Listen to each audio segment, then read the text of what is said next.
야단을 많이 맞았던 것 같아요. 큰아들이라서 그런지 모르겠어요. 근데 꼭 그런 것 같지는 않고요. 이유는 사실 있었습니다. 동생들보다 더 많은 야단을 맞은 이유는 동생들은 부모님이 매를 탁 들면 바로 엎드려요. 바로 싹싹 비니까 매가 더 안 가는 겁니다. 그런데 저는 매를 딱 대면 왜 때리지? 조그만 게 뭐라고 마음에 의가 있었던 것 같아요. 뭔가 내가 틀린 게 뭔가. 그래서 매를 맞으면서도 요만큼 맞으면 되겠다. 내 나름대로 측정을 하는 거예요. 요만큼 잘못했는데 이만큼 때리는 건 억울하잖아요. 그래서 버티다 더 맞는 거예요. 그래서 제가 동생들보다 매를 더 많이 맞았어요. 빨리 잘못했다고 얘기하면 그만인 거를, 그러면 그냥 넘어갈 거를. 부모가 돼서 야단을 칠 때 그때 깨달은 게 있어요. 맞는 녀석도 아프지만 부모의 마음도 또한 불편하고 아프다는 거예요. 그 조그만 잘못, 그게 버릇되면 안 되니까 좀 고쳐주려고, 사람을 좀 만들려고 하는 그게 부모의 마음인데 말을 안 하는 거예요. 끝까지 우기면서 자기가 잘났다고 머리를 빳빳이 들면 매가 더 가잖아요. 신앙생활이 꼭 그렇더라고요. 그저 하나님 앞에 빨리 잘못했습니다 하면 그냥 쉽게 넘어갈 걸. 뭐가 그렇게 의의가 있어서 머리를 꼿꼿하게 드는지 매를 보는 거예요. 우리 신앙생활 하다 보면 때때로 이건 빨리 끝냈어야 될 문제인데 왜 계속될까? 매를 보는 사람이 있다는 걸 알게 됐습니다. 그건 목회적 차원에서 경험해 보는 겁니다. 빨리 하나님 앞에 회개하고 잘못했다고 말 한마디면 하면 될 것을 뭔 그렇게 의롭다고 머리를 안 숙일까? 오늘 본문의 말씀 한 절 읽었습니다마는 이렇게 말합니다. 정말 총명한 사람, 지혜로운 사람은 말 한마디라도 마음에 새기고 고치더라 하는 거예요. 그런데 미련한 자는 그것을 알지 못해서 100대의 매를 때려도 모르더라 하는 겁니다. 빨리 지나갈 수 있는 매인 것을, 그리고 그 매를 통해서 사람이 변하고 성숙해가는 것, 철이 드는 신앙인이 되는 것을, 그것을 몰라서 인생은 우매하게 산다는 생각을 해봅니다. 오늘 말씀을 통해서 우리가 좀 교훈을 얻기를 바랍니다. 어떻게 하면 불필요한 매를 맞지 않고 살아갈까? 어떻게 하면 하나님이 원하시는 삶으로 삶을 고쳐갈까? 말씀 속에 해답을 얻고 신앙의 원칙 잘 지켜서 은혜의 백성, 믿음의 백성으로 살아가는 우리 만남의 모든 성도 다 되시기를 주님의 이름으로 축원합니다. 우리 옆에 분 서로 권면하시고 인사하시겠습니다. 하나님은 오늘도 당신을 향한 계획을 가지고 계십니다. 첫 번째 원리입니다. 아주 중요한 원리입니다. 우리 자신이 악인일 수도 있다는 생각을 한번 해보자는 겁니다.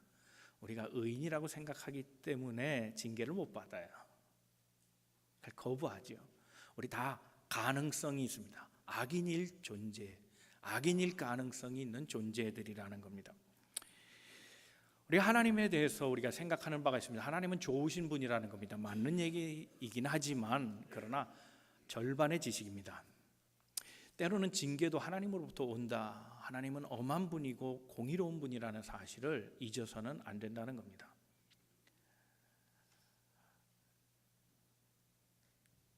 예수를 처음 믿는 분들에게는 어쩌면 하나님은 이런 하나님일지 모르겠어요. 사랑의 하나님, 베푸시는 하나님, 도우시는 하나님, 그래서 축복을 해주시는 하나님으로만 생각하는 것, 그것이 초신자에게는 필요합니다. 그러나 그걸로 머물면 안 됩니다. 점점 자라나야 됩니다. 하나님은 때로는 엄한 분이고 나를 가르치시되 따끔하게 하시는 분이다라는 것도 알아야 됩니다. 그래서 공의를 가진 하나님, 그래서 그 엄한 매로 내 모난 걸 깎아내고 거친 걸 다듬어내고 내 부족한 것을 채우시고 만들어 가시는 하나님, 넘칠 때는 또 덜어내시고 모자랄 때는 또 부어주시는 그런 하나님인 걸 알아야 합니다. 그래서 신앙인은 삶이 점점 변해야 됩니다. 신앙인은 사랑의 하나님으로부터 공의의 하나님을 알아야 하고 그 시작에서부터 전진을 멈추지 말고 날마다 변화되고 성숙해 가야 된다는 겁니다. 자, 어린아이의 예를 들겠습니다. 어린아이에게 있어서 부모는 누군가 놀이 대상입니다. 놀이 대상. 그런데 부모는 놀이 대상이 돼도 괜찮습니다. 어린아이니까 모르니까 철이 없으니까 놀아줍니다. 아이가 응애합니다. 밥은 제 손으로 먹어야죠. 그러나 그걸 못하는 나이잖아요. 그러니 부모는 다 밥 먹여줍니다. 울면 밥 줍니다. 울면 기저귀 갈아줍니다. 울면 놀아줍니다. 잠이 안 온다고 그래서 잠이 오는데 칭칭 잠을 못 자고 뒤척이고 낑낑대면 부모는 또 다 받아줍니다. 잠들 때까지 토닥거려줍니다. 잠들 때까지 자장가를 불면 주면서 힘듦에도 불구하고 계속 받아줍니다. 그런데 이 아이가 10살이 됩니다. 20살이 됐습니다. 근데 배고프다고 웁니다. 답답한 놀이. 부모가 화가 나지 않겠어요? 이 녀석아 나이가 몇 살인데 네 손으로 밥을 못 먹어? 이렇게 되는 거 아니겠어요?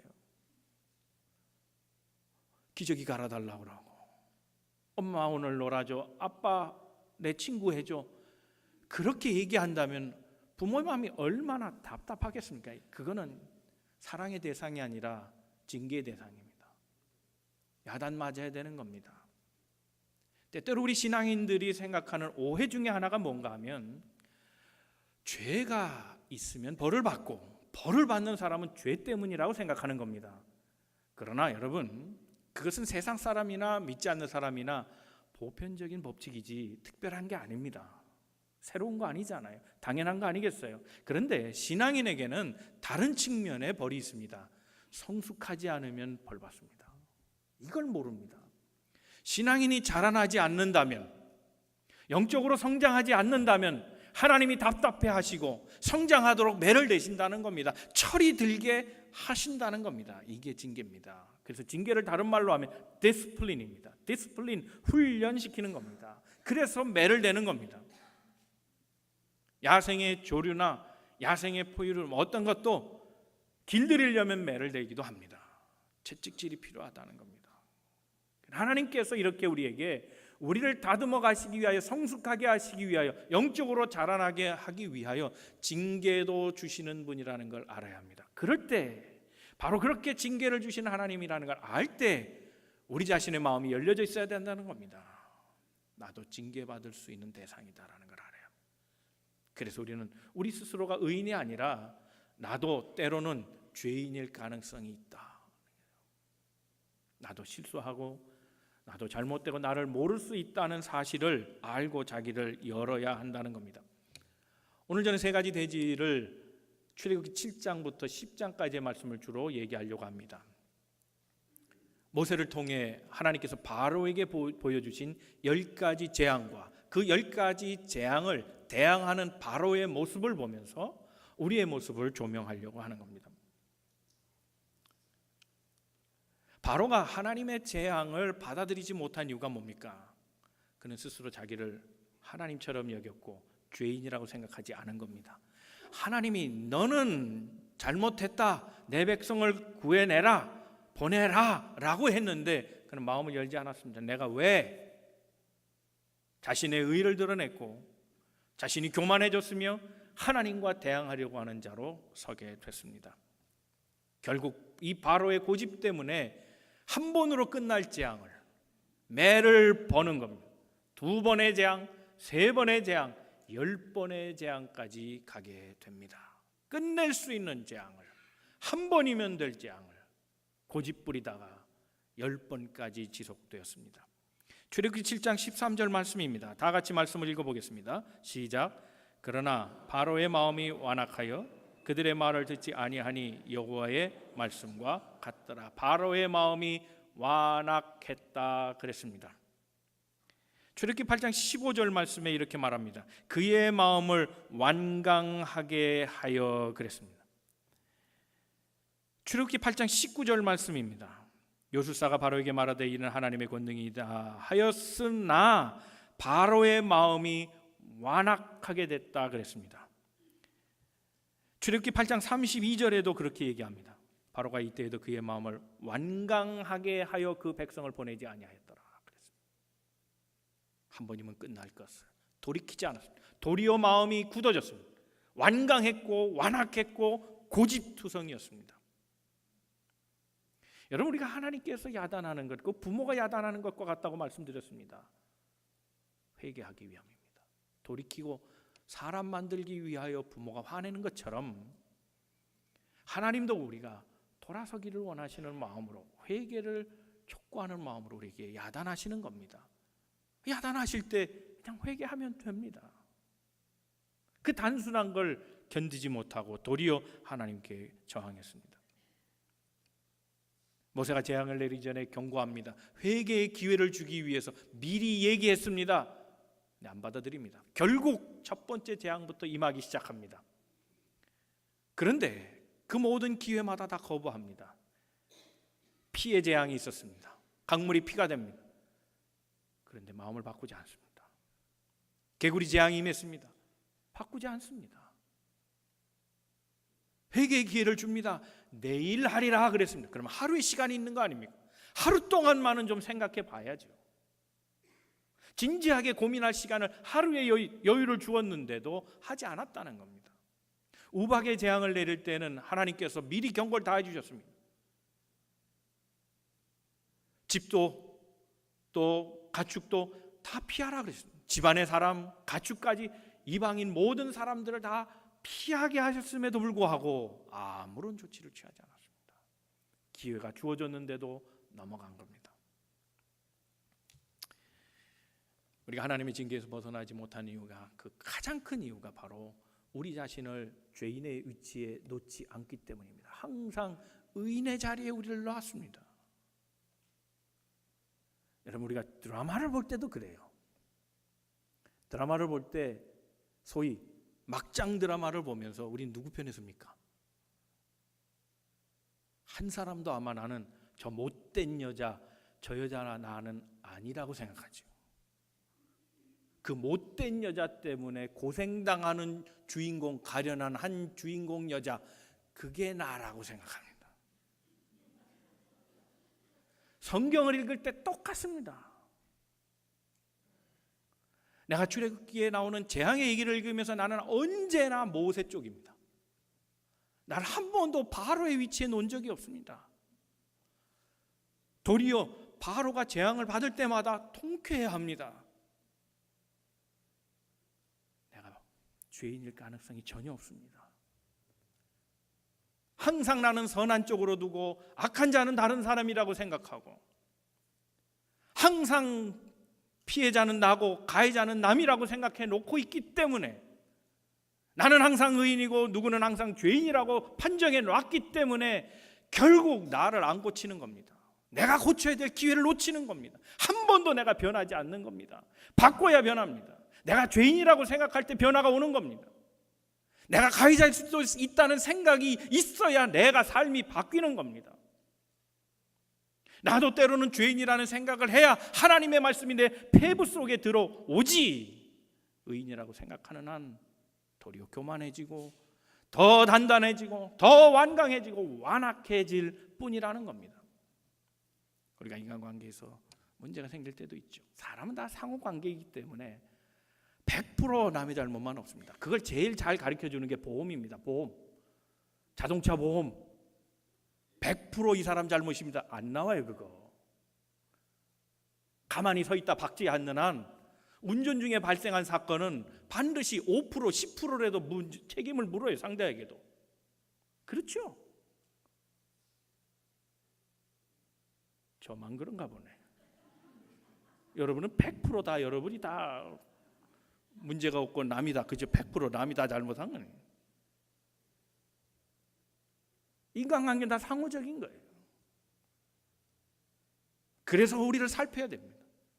혹시 만약에 나를 살펴서 100% 잘못이 다른 사람에 있고 내겐 없다, 그럴지라도 살피고 또 살피면 내게도 혹 문제가 있지 않나, 거기에서 내 잘못이 보여지는 겁니다. 만약 거기에서 내가 50%, 내 30%, 10%의 잘못만 있다 하면 그 10%를 사과하십시오. 상대방이 90% 잘못했어도 그 10%를 가지고 내가 사과해야 합니다. 사과할 때 정확하게 하십시오. 내가 잘못했다. 이 부분은 내가 분명히 잘못한 거다. 용서하라. 미안하다. 잘못했다. 확실하게 얘기해야 합니다. 그렇지 않고 사실 나도 잘못했지만 너는 나보다 9배 나빠. 넌 90% 나빠. 이렇게 설명하다가는 도리어 더 깨집니다. 상황이 그래서 이러니 그땐 이런 경우, 이런 내가 상황이 이래가지고 경우가 이렇고 누가 그래서 등등등등 해갖고 별명을 늘어놓는 순간 오히려 화해가 되기는커녕 도리어 더 관계가 망가지고 말 때가 많습니다. 여러분, 진정한 치유와 화해의 기쁨을 누리려면 전적으로 자그마한 잘못, 내가 10분의 1밖에는 잘못하지 않았어도 그 잘못을 상대에게 용서를 구할 때, 그래서 그 용서에서 오는 기쁨, 거기에서 온다는 사실을 알아야 합니다. 생각해보면 어쩌면 우리가 모세를 닮은 쪽보다 바로를 닮은 쪽이 더 많을 때가 있습니다. 이 바로 고집불통, 도대체 남의 말을 안 듣는 이 고집불통, 그게 나랑 닮아 있어요. 어떤 사람은 그렇게 항변할 수도 있어요. 나같이 고집 없는 사람 없을 거예요, 목사님. 그런데 그래요. 남들하고 관계에서는 그렇게 보일 수가 있어요. 그건 사회적 행동에 의해서 학습될 수가 있어요. 근데 남이 안 보는 데서 은근히 고집센 사람이 얼마나 많은지 몰라요. 얼마나 저항이 강한지 몰라요. 슬슬 웃으면서 아무 힘도 없는 것처럼 살 웃어주면서 은근히 안 고치는 끈질긴 고집쟁이들이 있습니다. 다 인생은 다 고집불통입니다. 다 말 안 들을 수 있는 가능성이 있는 사람들이라는 걸 알아야 합니다. 우린 죄 가운데 살고 있기 때문에 그렇습니다. 사랑하는 성도 여러분, 우리가 하나님의 징계를 피하려면, 그리고 혹 찾아온 징계더라도 그 한 번으로 끝내버리려고 한다면 우리 자신의 마음을 열어야 합니다. 나도 죄인일 수 있다. 그래서 영적 감지력을 발현해서 하나님이 내게 따끔한 말씀을 주실 때, 그때 참 지혜로운 자, 총명한 자 되어서 그것을 마음에 새기고 삶이 고쳐지고 변화되고 성숙해가는 믿음의 사람 다 되시기를 주님의 이름으로 축원합니다. 두 번째 생각할 것은 징계를 모르면 징계를 벗어날 수 없다는 것, 이걸 기억해야 합니다. 자명한 건데 이게 잘 안 됩니다. 하나님이 징계를 모르기 때문에 답을 딴 데서 찾아요. 하나님이 징계를 주셨다면 거기로부터 답을 찾아야 돼요. 해결점은 바로 거기로부터 시작된단 말이에요. 그러니 징계를 모르니까, 하나님이 주신 징계라고 느끼지 않으니까 방법을 다른 데서 찾다가 화가 생길 때가 얼마나 많은지 모릅니다. 자, 출애굽 당시에 만났던 10가지 재앙을 제가 한번 또 다른 면에서 설명해 보겠습니다. 이건 제 설명이 아니고 과학자가 풀어놓은, 성경을 풀어놓은, 크리스찬 과학자가 풀어놓은 이론입니다.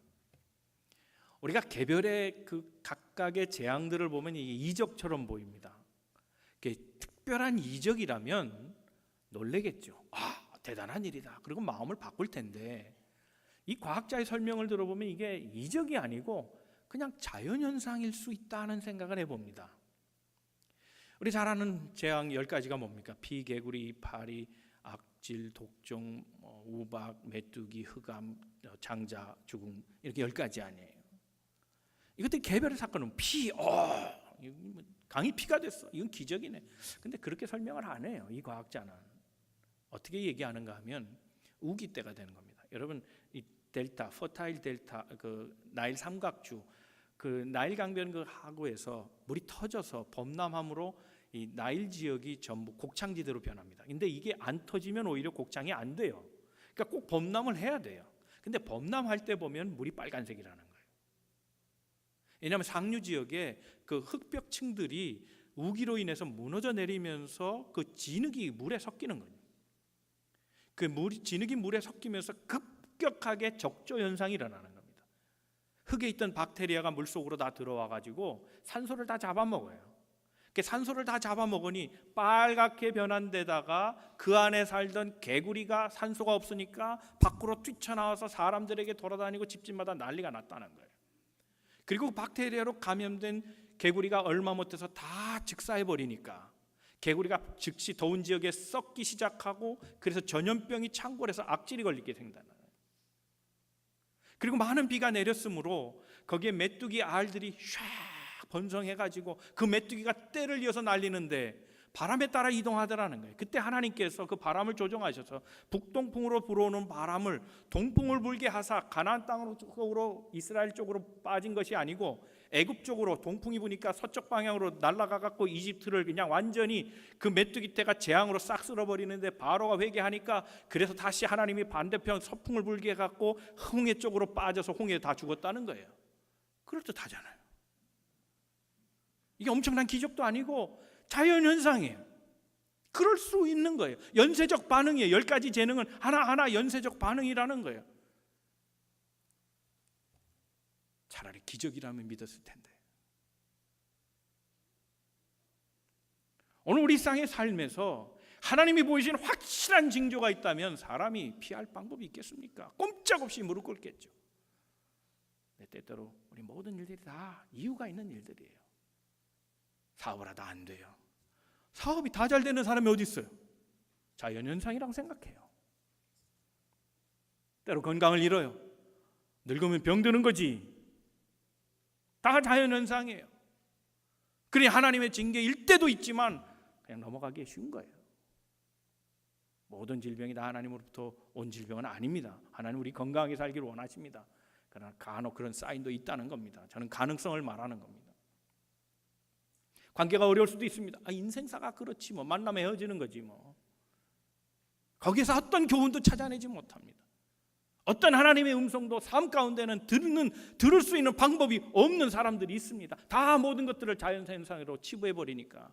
그러니까 자기가 만나는 모든 우한 질고들이 다 하나님으로부터 올 수 있는 것을 차단함으로 인해서 전혀 느끼지 못하니 해결책이 하나님으로부터 나오지 않는다는 겁니다.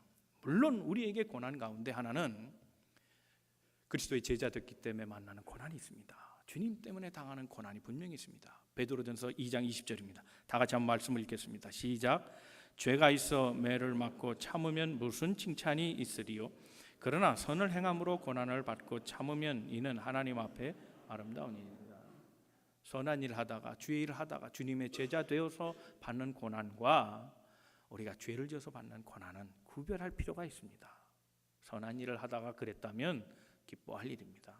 그러나 죄가 있어서 그런 일을 당했다면 자연현상으로 돌리지 마시고 그런 일이지 세상은 인생은 다 그렇지 그렇게 생각하지 말고 한번 생각해 보는 게 믿자야 본전 아니에요. 좀 잘 생각하세요. 그냥 넘기지 말고 한번 자기를 돌아보는 기회로 삼으라는 겁니다. 삶의 어려움이 그치지 않을 때가 있습니다. 그럴 때는 한번 분명히 하나님의 사인이 있다는 걸 생각하고 자기를 살펴서 철저하게 회개할 것이 있으면 회개하는 것, 그게 필요합니다. 사랑하는 성도 여러분, 어려움을 만날 때 불평하고 원망하는 것 먼저 하지 마시고 하나님 앞에 먼저 독대하시고 자신을 살펴서 회개할 것이 있으면 반드시 처리하는 믿음의 백성 되기를 주님 이름으로 축원합니다. 그런데 여러분 드릴 말씀이 있습니다. 만약에 나를 살펴서 회개할 것이 없다면 그건 하나님의 사랑입니다. 살피고 살폈는데도 죄가 발견되지 않았어요. 그건 하나님께서 나를 키우시는 시간이라는 걸 알아야 합니다.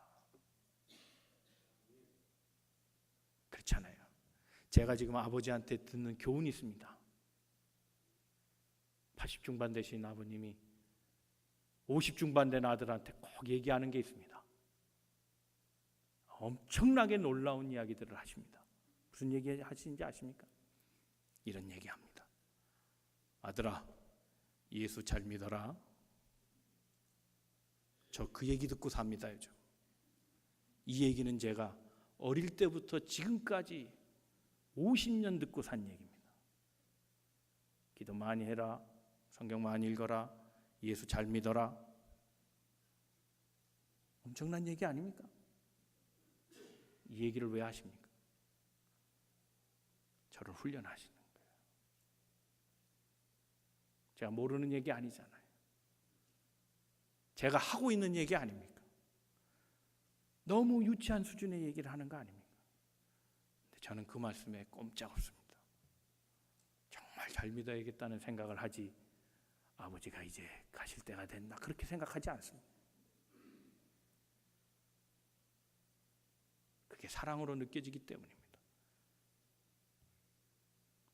여러분, 회개한 후에도 고난이 계속될 때 그때 원망하지 마십시오.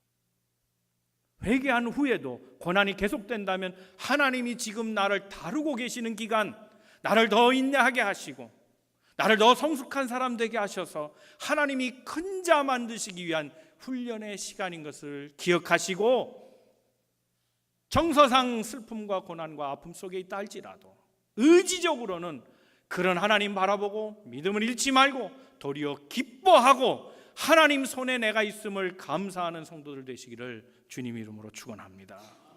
히브리서 12장 6절의 말씀입니다. 다 같이 말씀을 읽겠습니다. 시작. 주께서 그 사랑하시는 자를 징계하시고 그가 받아들이시는 아들마다 자식이기 때문에 다루시는 겁니다. 자식이기 때문에 야단하시는 겁니다. 여러분, 고아의 슬픔이 뭡니까? 야단할 자가 없는 겁니다. 나무랄 자가 없는 거. 그게 고아의 슬픔입니다. 그러나 아들 된 자들마다 하나님이 다 채찍해 주신다는 겁니다. 이 사랑을 감사하십시오. 우리가 고난을 당할 때는 원망하기 쉽습니다. 그러나 이건 크리스찬의 선택이 아닙니다. 크리스찬은 오직 두 가지입니다. 회개하든지 기뻐하든지. 고칠 게 있다면 회개해야 합니다. 그리고 고칠 게 없다면 기뻐하십시오. 하나님의 다루시는 타임인 것을 기억하기를 바랍니다. 사랑하는 성도들은 모든 걸 다 자연현상이라고 말하지 마십시오. 그럴 일이 일어난 거라고 생각하지 마십시오. 세상에는 그런 모든 것들이 보편적인 진리와 원칙이라고 다 치부하지 마십시오. 믿음의 사람들에게는 하나님의 다루심이 반드시 있습니다. 그것이 없는 것이 이상합니다. 하나님의 다루심을 기억하고 주께서 다루실 때에 회개하시거나 아니면 기뻐하는 성도 되게 되셔서 결코 원망에 빠지지 말고 하나님의 뜻 바라보고 그 순간부터 더 변화되고 성숙해가는 믿음의 사람으로 살아가는 우리 모든 성도들 다 되시기를 주님의 이름으로 축원합니다. 세 번째 생각할 건 아무리 힘들어도 하나님과 약속은 반드시 지키고자 하는 마음을 가져야 합니다. 여러분, 우리가 매를 맞지 않으려면 주변에 영적인 좋은 카운슬들을 만나야 합니다. 바로의 실수가 뭔가 하면 조력자를 잘못 둔 겁니다. 조력자. 바로에게는 마술사들이 있었습니다. 우리 개역 개정에는 요술사라고 말하는데 매지션들입니다. 매지션들. 마술을 부린 자들이 있었습니다. 첫 번째 재앙이 일어났을 때 피재앙입니다. 강물이 피가 됐을 때 그때 만약 바로가 그것을 보고 놀라고 자기를 고치고 이스라엘 백성을 출애굽시켰을 때 그때 재앙은 끝났을 텐데, 근데 요술사들이 그걸 행합니다. 자신의 오른팔 격인 요술사들을 불러서 너희들 해봐라. 요술사들이 행해내는 겁니다. 똑같이 행해내니 바울이 누구 말을 듣겠습니까? 모세의 말을 들을 리가 없습니다. 왜요? 손해보는 일을 왜 합니까? 왜 노예를 풀어줍니까? 이 조력자들 때문에 바로가 회개할 타임을 놓친 겁니다. 좋은 사람을 옆에 두어야 합니다. 회개할 타임을 놓치게 하는 사람, 죄를 회개케 아니하고 도리어 죄를 더 감싸주는 사람, 무뎌지게 만드는 사람을 옆에 두면 망합니다. 개구리 재앙 때도 똑같은 일이 일어났습니다. 개구리를 풀어냈습니다. 말씀드린 대로 개구리가 살 곳이 없는데 다 돌아다니지, 요술사도 똑같이 그렇게 행한 겁니다. 그러니 회개할 타임을 또 놓쳤습니다.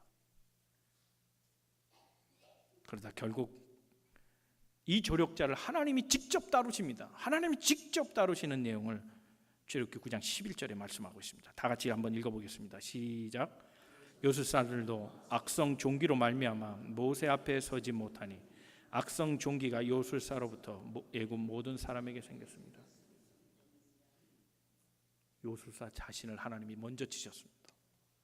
그랬더니 거기서 종기가 나서 그로부터 백성에게 다 퍼졌습니다. 하나님 이런 분입니다. 조력자까지 하나님 다루시는 분이라는 겁니다. 여러분에게는 좋은 카운슬러가 있습니까? 여러분의 신앙을 바로 잡아줄 그런 사람들이 있습니까? 우리 어려움을 당할 때 누구의 조언을 받느냐가 중요합니다. 그런데 우리 마음은 참 악해서 말을 들어야 될 사람의 말을 듣는 게 아니라 듣고 싶은 사람, 내게 맞춰줄 사람을 찾아서 얘기합니다. 그러니 답은 뻔하죠. 나에게 맞춰줄 거 아니에요. 그러니 안 고치는 거예요. 못 고치는 거예요. 기회조차 없는 거예요.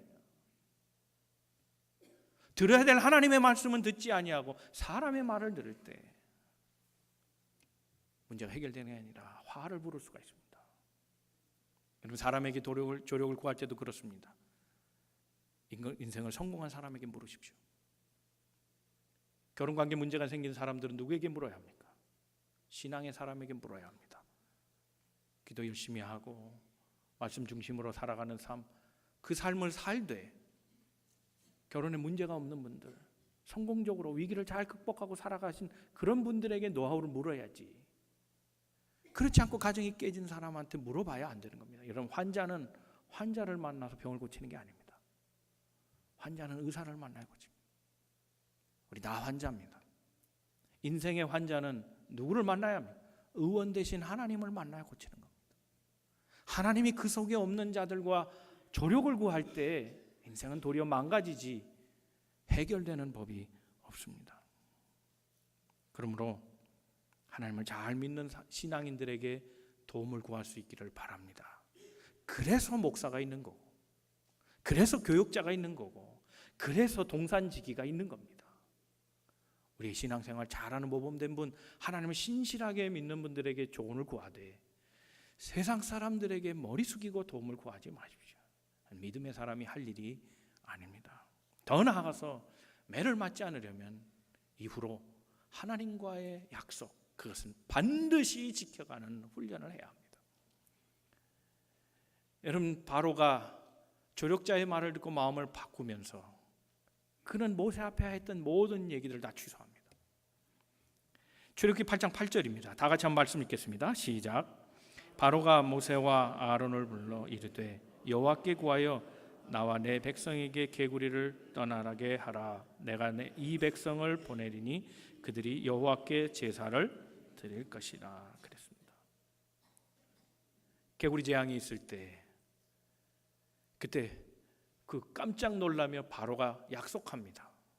개구리를 좀 치워줘. 그리고 내 백성 데리고 가. 얘기했습니다. 그런데 마술사가 나타나서 그것을 개구리 재앙을 똑같이 시연해 보니까 하나님의 말씀이 별거 아닌 것처럼 느껴져요. 말을 싹 바꿉니다. 이에게 있었던 삶의 습관은 척하는 겁니다. 척. 위기의 때는 머리 숙이는 척.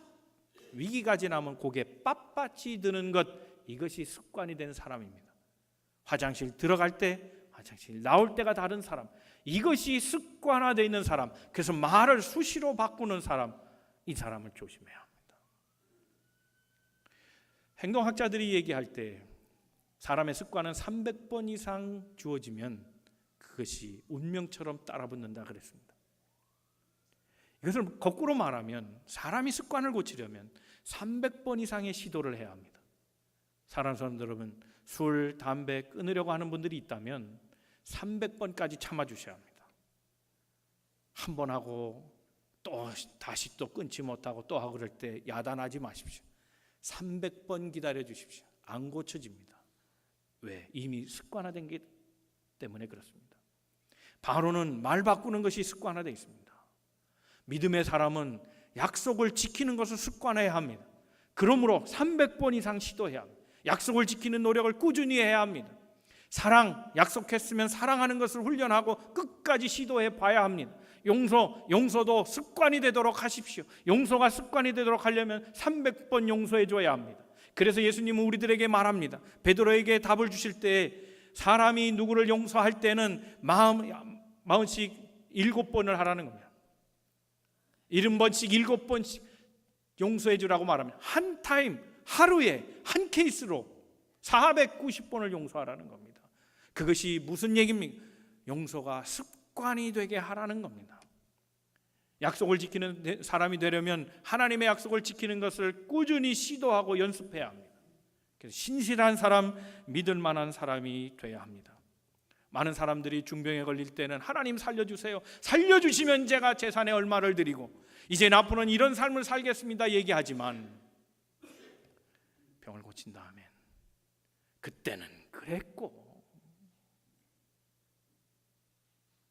하나님이 이번 사업을 한번 확 불질러 주셔서 일으켜 주시면 제가 이 사업에 이익금을 얼마를 사회를 위해 투자하면서 저는 좋은 일 하며 살겠습니다. 하나님 마지막입니다. 저거 이거 아니면 죽습니다. 한번 도와주십시오 했다가 하나님이 사업을 쫙 불처럼 일으켜 줬을 때 그때는 그랬고, 그 순간부터 11조가 아까워지기 시작하고 그때부터 내 집 사는데, 좋은 차 사는데, 내가 먹고 사는데 마음 바빠 하나님 일을 잊어버리는 사람 얼마든지 있습니다.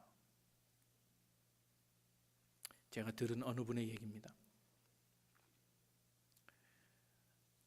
그분은 3대 할아버지부터 아주 부자로 살았던 사람입니다. 부자가 3대 가기 어렵다, 그 말은 사실인 것 같습니다.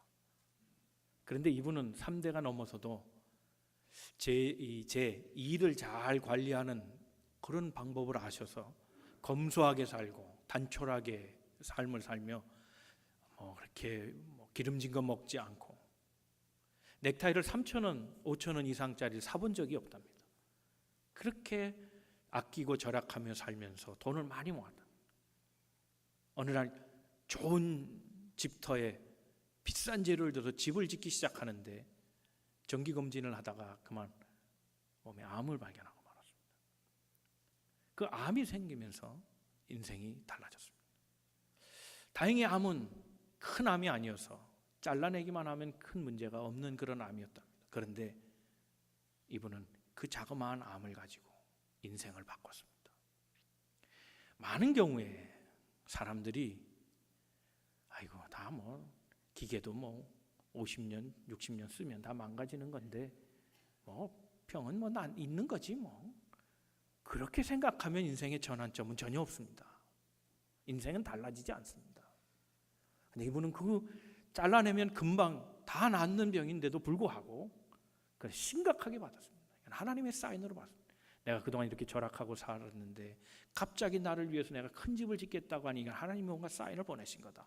하나님의 경고로 받아들이기 시작했다는 겁니다. 그건 그분의 선택이었습니다. 그 이후에 삶이 달라졌습니다. 그 집을 짓기로 한 돈을 다 하나님 앞에 헌물했고, 자기가 갖고 있는 땅은 교회 기증하고, 이웃을 위해 많은 자신의 물질을 베풀고 살아가기로 결심하고 그렇게 살아갔다는 겁니다. 그랬더니 금방 그의 인생은 이전에 맛보지 못한 돈을 벌 때의 기쁨보다 쓰면서 받는 기쁨이 엄청나게 놀랍게 다른 것임을 알게 됐습니다. 사람들이 존경하기 시작하더라는 겁니다. 그 이전에 그걸 못 느꼈습니다. 내가 돈이 아무리 많아도 나를 존경하는 사람은 없었습니다. 사람들이 그를 맞이하고 기뻐한다는 겁니다. 그래서 자신도 모르게 그 삶의 보람과 새로운 삶에 대한 가치들을 느끼면서 자신의 삶이 행복해지더라는 거예요. 하나님의 사인으로 받아들일 때, 그래서 삶을 전환해 나가니 축복의 삶으로 이어지게 됐다는 겁니다. 사랑하는 성도로 이제 말씀을 정리합니다. 매가 금방 끝날 수도 있는 것을 매를 버는 사람 있습니다. 고집부리다 매를 버는 것은 어리석은 일입니다. 우리가 다 우리 자신이 나도 죄인일 가능성이 있다, 죄인의 위치에 놓고 나를 살필 수 있는 시간으로 만들어야 합니다. 하나님의 소리가 있을 때 잠시 인생을 멈추고 자기를 반추하면서 내 안에 죄가 있거든 즉시 회개하고 삶을 고쳐가며, 만약 죄가 없다면 감사하고, 그럼에도 불구하고 회개했음에도 불구하고 삶이 계속 어렵다면 하나님이 이게 나를 다루시는 시간이구나, 나를 더 인내하게 하는 사람, 더 기다리며 더 성숙해지고 더 올바른 인격을 가진 사람으로 나를 변화시키려고, 참된 신앙인 만드시려고 나를 연단하시는구나 생각하고 원망 대신 회개하거나 기뻐하는 성도들 되시기를 바랍니다.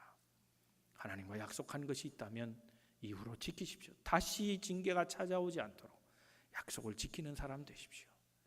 하나님은 우리에게 때로 매를 대시지만 사랑에 매인 것을 기억하고 그 사랑의 매를 통해 나가 더 성숙해지고 하나님이 원하시는 사람으로 변모되어 가며 더 많은 성장과 성숙의 시간으로 삼는 총명한 그리스도인, 어리석고 미련하여 100대의 매를 대도 깨닫지 못하는 자가 아니라 한마디 말씀, 따끔한 말씀으로도 삶이 변해가고 새로워지며 그래서 궁극적으로 행복을 누리는 신앙인으로 살아가는 믿음의 백성들, 모든 만남의 성도들 다 되시기를 주님의 이름으로 축원합니다. 기도하겠습니다.